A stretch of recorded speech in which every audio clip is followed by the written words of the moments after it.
ዮናስ በአሳ ነባሪ ሆድ ውስጥ። ዮናስ ወደ ባህር ተጥሏል። ነገር ግን የተጣለው ለሞት አይደለም። የእግዚአብሔር ጥበቃም ከእርሱ አልተለየም። የነነዌ ሀገር ሰዎችን ለማዳን በእግዚአብሔር ዘንድ የታቀደው ቅድም ተከናውኗል። ጌታ ሆይ፣ ይህን ሁሉ በደል ከበደለ በኋላ ዮናስ ለታላቁ አገልግሎት ሊመረጥ ይችላልን? በማለት ልትጠይቅ ትችላለህ። አዎ፣ ዮናስ የእኔ ልጅ ነው፣ እወደዋለሁ፣ ነቢይም ነው። ወደ ነነዌም ልከዋለሁ። ቢሳሳት እንኳን አርመዋለሁ፣ ለአገልግሎትም አበቃዋለሁ።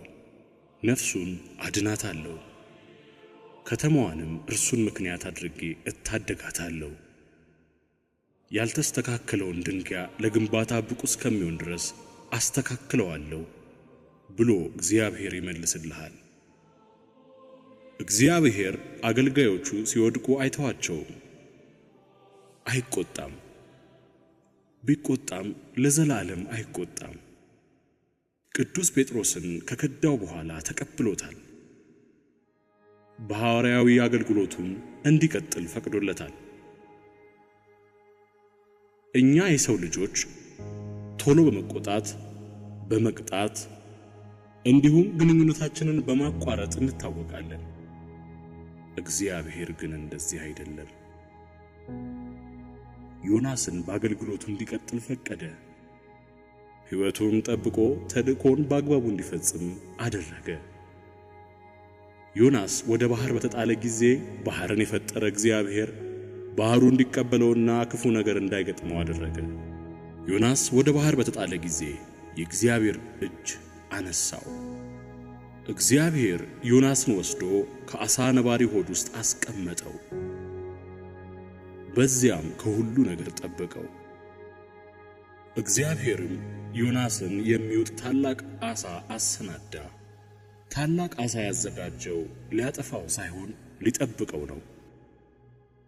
ታላቁ ዓሣ ለቅጣት የመጣ ሳይሆን መጠለያ እንዲሆነው ነው።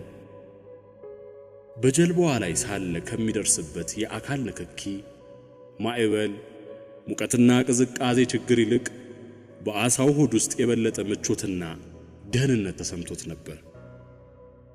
ዓሣው የተላከው የእግዚአብሔር ድህነት በነነዌ እንዲገለጥ ነው። ዮናስን ለመብላት ስልጣን አልነበረውም። ዮናስን ከዋጠ በኋላ ወደ ውስጠኛውና ሰፊው ክፍል አስገባው። በጥንቃቄም ከታዘዘው ቦታ አደረሰው። ዮናስ በሚቀጥለው ጉዞ ወደሚቀርበው ቦታ በነፃ ትራንስፖርት ደረሰ። ይህ ታላቅ ዓሣ ዮናስን ከባህርና በባህር ውስጥ ከሚገኙ አራዊቶች አዳነው። ክርስቶስ በመቃብር ውስጥ 3 መዓልትና ሌሊት ቆይቶ ሞትን ድል አድርጎ እንደተነሳ ሁሉ ሊመጣ ላለው ነገር ምሳሌ የሆነው ዮናስም 3 መዓልትና ሌሊት በዓሣ ነባሪ ሆድ ሲቆይ በዓሣው ድል አልተደረገም። ወንድሜ ሆይ፣ እንዲህ ለመሆን ተዘጋጅተሃል ወይ? ጌታ አንተን የሚውጥ ታላቅ ዓሣ ካዘጋጀልህ መፍራት፣ መረበሽ እንዲሁም ማዘን የለብህም።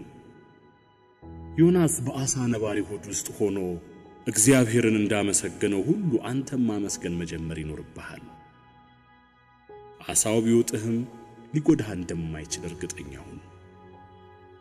ከእግዚአብሔር ፍቃድ ውጪ ካጠገብህ ሊደርስ አይችልም። ነገር ግን ጊዜው ሲደርስ ቀድሞ ወደ ነበርክበት ደረቅ መሬት እንዲጥልህ ጌታ ያዘዋል። እግዚአብሔር የዓሣ ነባሪው ፈጣሪ አይደለምን? ሕይወቱና አቅጣጫው የሚወሰነው በእግዚአብሔር እጅ አይደለምን? ወንድሜ፣ አንተ በመከራ ውስጥ ካለህ የዮናስን ዓሣ ነባሪ አስታውስ። ከፍራቻ ትገላገላለህ። መከራው እግዚአብሔር ጸጋውን ሊያበዛልህ ስለፈለገ ያዘጋጀው ዓሣ ነባሪ እንደሆነ የምታውቅበት ጊዜ ይመጣል። የዚህ ዓለም የባህር ዓሣዎች ብዙ ስለሆኑ ስትዋጥ እንዳይከፋህ መጠንቀቅ ይኖርብሃል። ፈጽሞ እንደዚህ አትበል። ጌታ ሆይ ለምን ይህን ሁሉ አመጣህብኝ ዓሣው ሲውጠኝስ አንተ የት ነበርክ? ለምን አላዳንከኝም? ይህን ብለህ የምትጠይቅ ከሆነ የእግዚአብሔር መልስ እንዲህ ይልሃል፣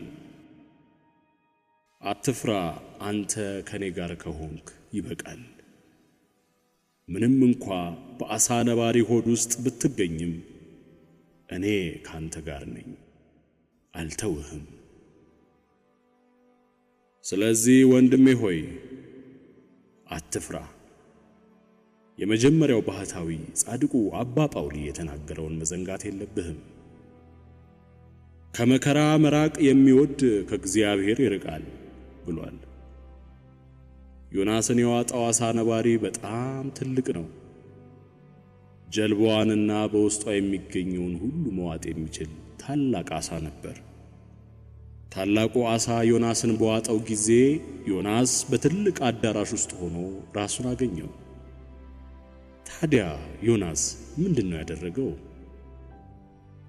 ወደ ልቦናው ተመለሰ። በዓሣው ሆድ ውስጥ ሆኖ ተንበርክኮ ጸለየ። እግዚአብሔርም ተደሰተ፣ እንዲህም አለ፣ ዮናስ ሆይ ከታዘዝክበት ጊዜ ጀምሮ ይህን ጸሎት ካንተ ጠብቅ ነበር። ባንተ ላይ ስለሆነው ነገር ሁሉ ምክንያቱ ራስህን ዝቅ አለማድረግህ ነው። በዓሣው ሆድ ውስጥ ሆነህ እንኳን እጠብቅ ነበር። እኔ አንተን ማቅረብ እየፈለግሁ አንተ ከኔ ሸሸህ፣ ተቆጣህ። ከኔም ጋር ለመነጋገርም ፈቃደኛ አልሆንክም። አሁን ግን ለመስማማት ትክክለኛ አጋጣሚ ነው። ዮናስ ተንበረከከ፣ ወደ ጌታውም ጸለየ፣ ወደ ነቢይነት አገልግሎቱም ተመለሰ። እንደ ቀድሞው የሚታዘዝና እግዚአብሔርን የሚወድ ሰው ሆነ። በእግዚአብሔር ቃል ኪዳን በሙሉ ልቡ አመነ። ወደ ሀገሩም ተመለሰ። ለእግዚአብሔር ታማኝ ሆኖ በምስጋና ኖረ። ዮናስ በዓሣ ነባሪ ሆድ ውስጥ ሆኖ በጸለየው ጸሎት ውስጥ ተነክቷል። የማይታየውን የሚያሳይና ድንቅ እምነት የሚጠይቅ ጸሎት ነው። በሕይወቴ ካነበብኳቸው ታላላቅ ጸሎቶች አንዱ ነው። በእውነት መከራ የጸሎት ትምህርት ቤት ነው። በመከራዬ ሳለው ወደ አምላኬ ወደ እግዚአብሔር ጮኽ፣ እርሱም ሰማኝ። በሲኦልም ሆድ ውስጥ ሆኜ ጮኽ፣ ቃሌንም አደመጠ በሚለው ጸሎቱ እጅግ ተነክቻለሁ። እናም ለራሴ እንዲህ እላለሁ፣ ዮናስ ስለምንድን ነው የምታወራው? ገና በዓሣ ነባሪ ሆድ ውስጥ ሆነህ መልስ ሳታገኝ እንዴት ቀድመህ እግዚአብሔር መልስ እንደሰጠህ አወቅ?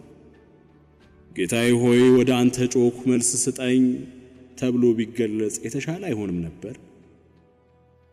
መልስ እንዳገኘህ ከመግለጽ ይልቅ ለጥያቄህ መልስ እየጠበቅክ እንደሆነ መግለጽ የተሻለ አይሆንም? ዮናስ በእምነት ዓይን ስለተመለከተው እግዚአብሔር መልስ እንደሚሰጠው ያውቃል። መልስ በኋላ እንደሚያገኝ ሳይሆን ለጠየቀው ጥያቄ መልስ እንዳገኝ አድርጎ አመነ። በደስታ እንዲህ አለ፣ በመከራዬ ሳለው ወደ አምላኬ ጮኽ፣ እርሱም ሰማኝ። ዮናስ ድንቅ ጸሎቱን አላቋረጠም። ወደ ጥልቁ ወደ ባህሩ ውስጥ ጣልከኝ፣ ፈሳሾችም በዙሪያዬ ነበሩ። ማዕበልህና ሞገድህ ሁሉ በላይ አለፉ። እኔም ከዓይን ፊት ተጣልሁ፣ ነገር ግን ወደ ቅዱስ መቅደስህ ደግሞ እመለከታለሁ እያለ ወደ አምላኩ ይጸልይ ነበር። በእምነት ዮናስ ራሱን ከዓሣው ሆድ ውጪ ሆኖ ወደ እግዚአብሔር ቁጣ ይመለከት ነበር። በታላቅ እምነቱ ምክንያት ጸሎቱ ጥያቄ ከማቅረብ ይልቅ በምስጋና የተሞላ ነበር። አሁንም በታላቁ ዓሣ ሆድ ውስጥ ሆኖ ጸሎቱን እንዲህ በማለት ጨረሰ።